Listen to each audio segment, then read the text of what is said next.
one of these stories, I knew nothing about marching band at all, zero. And it was just like this beautiful revelation of what is required of a kid in band and how hard it is, and how, though, when they get out of band, they do very well. There's the story of the band director who said, they asked him, how did your band do this year at the end of the year? And he goes, it's too soon to tell. Ask me in 10 years.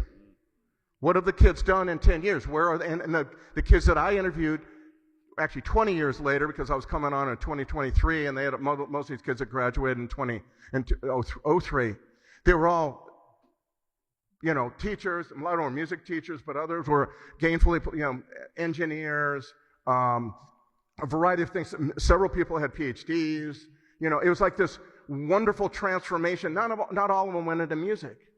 But that's the point. It's like band teaches you these enormous, important values and lessons that are important to keep to sustain community.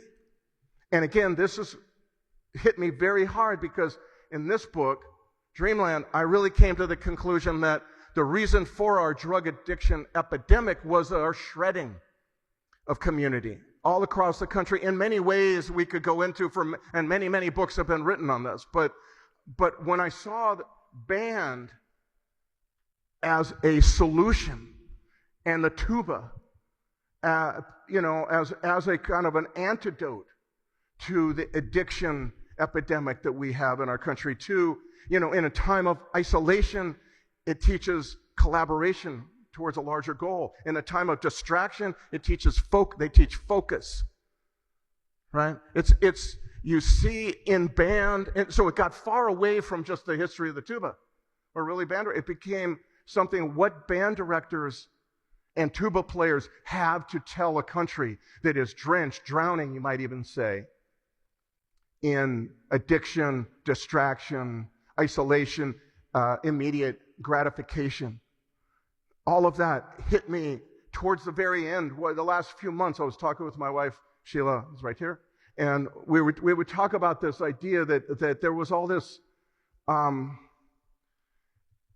these ideas were so powerful, and I had been, and they may have actually be part of the solution to what I had been writing 2 books about for 12 years. So it was not strange or bizarre that a person who had spent his career writing about crime and spent 12 years writing about drug addiction and all the other things that go along with it should then focus on tuba players and on band directors.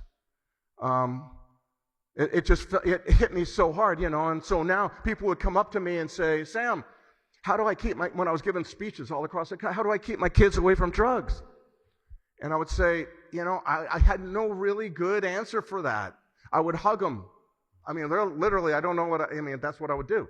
Because I didn't, and now I could tell you this, the best solution that I have seen, and I'm not claiming any perfect knowledge, that I have seen to keeping kids away from drugs is band, high school band. Yeah. Amen. But because of what you learn in high school band, you learn collaboration, you learn hard work is good.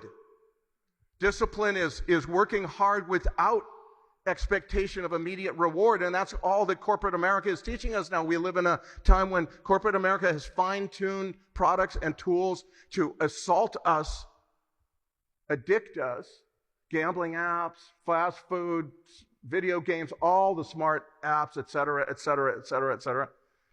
And here we have these people who have been most ignored, tuba players and band directors, seem to me to have a solution, something very, very important for us to listen to in a time when we really need to hear it, and it's